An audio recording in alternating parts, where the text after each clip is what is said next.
Hello friend, আমি ইন্দ্রাণী দত্ত। অনেক দিন বাদে আবার ভিডিও দিচ্ছি। তোমরা জানোই বাড়িতে খুব মিস্ত্রির কাজ, ওই ফাঁকে ফোকরে যখন সময় পাচ্ছি তখন একটু ভিডিও দিচ্ছি।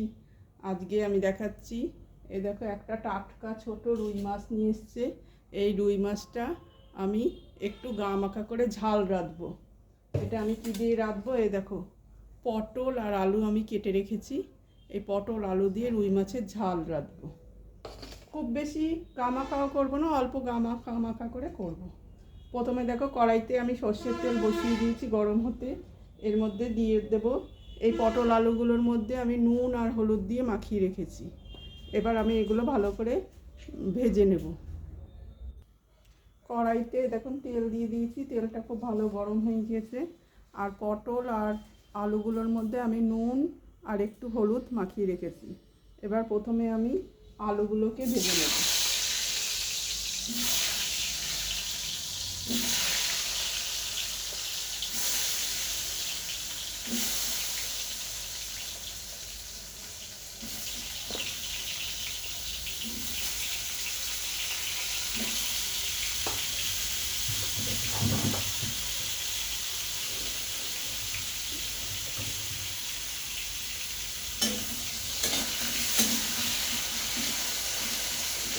আলুগুলোকে বেশ একটু লাল লাল করে আমি ভেজে নেব। তোমরা পুরো ভিডিওটা আমার দেখতে থাকো। এবার এই তেলেই আমি দিয়ে দেব এই যে কেটে রাখা পটল, যেগুলো আমি নুন হলুদ মাখিয়ে রেখেছিলাম, এই পটলগুলো।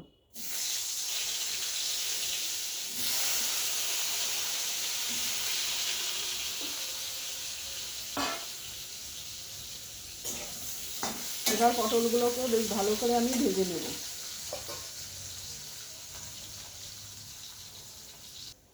এবার আমি দেখো পটলগুলোকেও তুলে নিচ্ছি।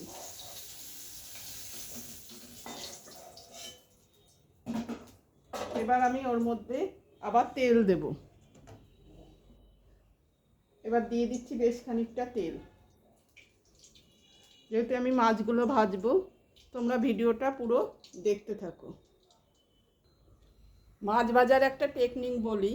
মাছ ভাজতে গেলে প্রথমে কড়াইটাকে কিন্তু খুব ভালো করে গরম করে নিতে হয়। তারপরে সেই গরম কড়াইয়ে আবার তেল দিতে হয়, তেলটাকেও খুব ভালো করে গরম করে নিতে হয়।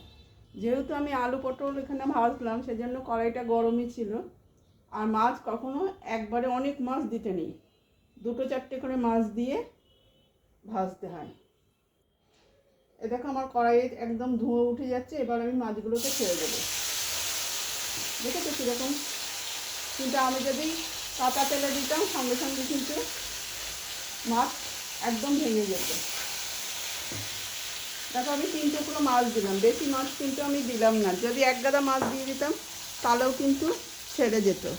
আর মাছ যখনই আমরা ভাজবো, মাছের গায়ে একটু কাঁচা সর্ষের তেল মাখিয়ে নিলে মাছ কিন্তু ছিটকায়ও না বা ভেঙে যাওয়ার সম্ভাবনাও খুব কম থাকে। আমি পুরো মাছগুলো ভেজে নিয়ে তোমাদেরকে আবার দেখাচ্ছি। মাছগুলো এই দেখো ভাজা হয়ে গিয়েছে। আমি আবার কড়াইটাকে ভালো করে ধুয়ে নিলাম, কারণ পটল ভেজেছিলাম তো, পটল ভাজলে একটু কালো হয়ে যায়। দিয়ে এবার আবার একটু তেল দিয়ে দিলাম। দিয়ে এবার দিয়ে দিচ্ছি দেখো কালো জিরে। ফোড়নে দিয়ে দিচ্ছি দেখো কালো জিরে, বেশ খানিকটা কালো জিরে। তার সঙ্গে দিয়ে দিচ্ছি শুকনো লঙ্কা আর দুটো তেজপাতা।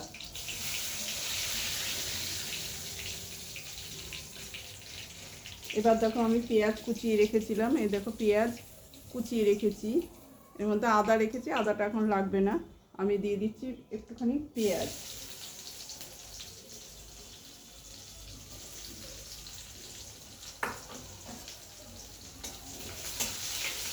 আমি যতগুলো মাছ আছে সব মাছগুলো করবো না, কেন মাছ আমাদের এখন একবেলা করে খাওয়া হয়। রাত্রে সব রুটি খায়, রুটি দিয়ে মাছ দিয়ে খেতে চায় না।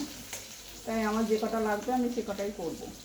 দেখো পেঁয়াজগুলো একটু আমি বেশ লাল লাল করে সোনালি সোনালি মতন করে ভেজে নিচ্ছি।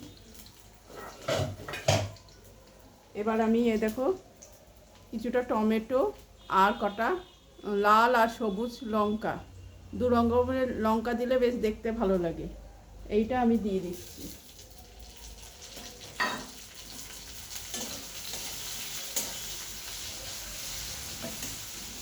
বেশ ভালো করে আমি মশলাটাকে সুন্দর কষিয়ে নিচ্ছি। মশলার একটা সুন্দর গন্ধ বেরোচ্ছে। বেশ পেঁয়াজের সঙ্গে টমেটো, লাল লঙ্কা, সবুজ লঙ্কা, সব লঙ্কা খুব ভালো করে ভেজে নিচ্ছি। এবার দেখো আমি দিয়ে দিচ্ছি সর্ষে আর পোস্ত একসঙ্গে বেটে রেখেছি। এই সর্ষে পোস্ত বাটাটা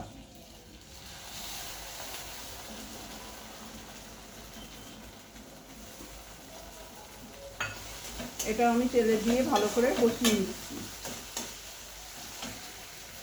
যেহেতু আমি বাটা দিলাম সেহেতু একটুখানি আমি জল দিয়ে দেব।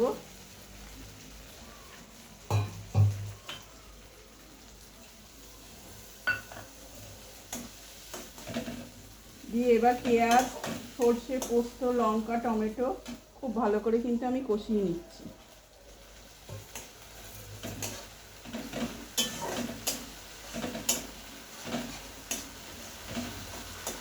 এবার দেখো দিয়ে দেব ভেজে রাখা এই আলু আর পটলগুলো।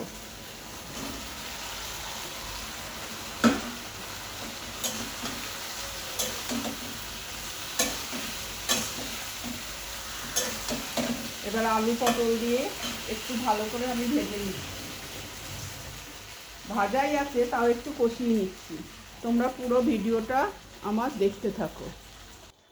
এবার দেখো আমি একটা মশলা তৈরি করে নিয়েছি। এখানে আছে হলুদ, লবণ, একটু সামান্য কাশ্মীরি লঙ্কার গুঁড়ো আর একটু লাল লঙ্কার গুঁড়ো। এই মশলাটা আমি এখানে দিয়ে দিচ্ছি। মশলাটা দিলে এই যে সর্ষে, এই মশলাগুলো ধরে যাবে না বা পুড়ে যাবে না।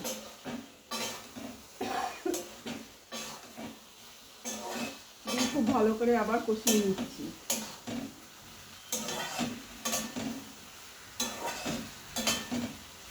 মশলার থেকে সুন্দর একটা গন্ধ বেরোতে আরম্ভ করেছে আর রান্নার থেকে তেল ছাড়তে আরম্ভ করেছে।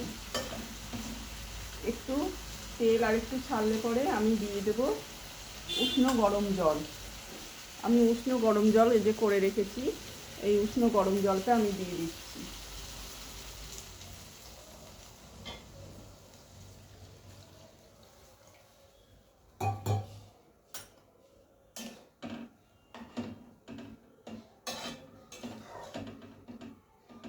এবার আমি ঢেকে দেব আলু পটলগুলো সিদ্ধ হওয়ার জন্য। তোমরা আমার পুরো ভিডিওটা দেখতে থাকো। এবার দেখো দিয়ে দিচ্ছি ভেজে রাখা মাছগুলো।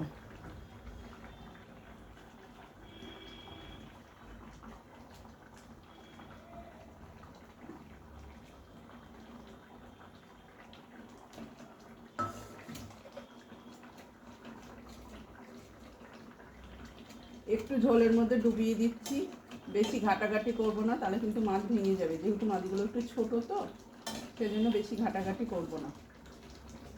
একটু ঝোলের মধ্যে মাছগুলো ফুটতে থাকুক। তোমরা আমার ভিডিওটা দেখতে থাকো।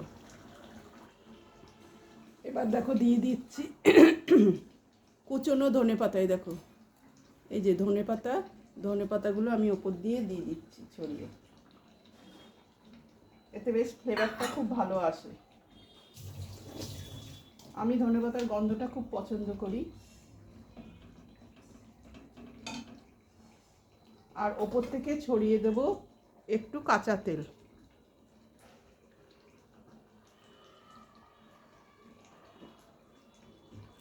এবার একটুখানি ঢেকে রাখবো যাতে গন্ধটার মধ্যে অ্যাবজর্ব করে যায়। তারপরে আমি নামিয়ে পরিবেশন করে দেখাচ্ছি। একটুখানি আমি ঢেকে রাখছি, গ্যাসটা অফ করে দিচ্ছি। তোমরা ভিডিওটা দেখতে থাকো। এই দেখো বন্ধুরা, হয়ে গিয়েছে আমার পটল আলু সর্ষে পোস্ত দিয়ে গা মাখা কাতলা মাছ ঝোল। দেখেছো কি সুন্দর? এই দেখো, এই ঝোল দিয়ে এক থালা ভাত কিন্তু খাওয়া যাবে। দারুণ এর টেস্ট। এইভাবে তোমরাও বাড়িতে রান্না করবে। যারা পটল দেখে নাক ছিটকায় তারাও কিন্তু চেটেপুটে খাবে। আর একঘেয়ে মাছের ঝোলের থেকে এটা কিন্তু একদম অন্যরকম লাগে, খেতে দারুণ হয়। যদি আমার রান্না ভালো লাগে তাহলে অবশ্যই তোমরা বাড়িতে একবার ট্রাই করে দেখবে, আর দেখে কমেন্ট করবে, লাইক দেবে, শেয়ার করে সবার মধ্যে ছড়িয়ে দেবে। তোমাদের একটা লাইক কমেন্ট শেয়ার কিন্তু আমার অনেক উপকারে আসবে। আমি কিন্তু রং ঢং বাড়িয়ে ভিডিও করতে পারি না, আমার ভিডিওগুলো খুব সাধারণ হয়। আর আমি বেশি ভিডিওর এখনও কাটাকুটি করতে জানি না বলে গ্যাসের ওপরেই তোমাদের রান্নাটা পরিবেশন করে দেখাই। যাই হোক, আমি এখনও শিখছি, মানুষের শেখার তো শেষ নেই।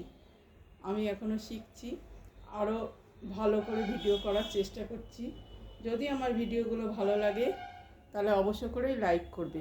কিন্তু আমি মনে করি রান্নার ক্ষেত্রে রান্নার টেস্টটা হচ্ছে আসল, পরিবেশনটা তো আছেই, কিন্তু রান্নার টেস্টটা হচ্ছে আসল। রান্নার টেস্ট যদি ভালো হয় তাহলে মানুষ যে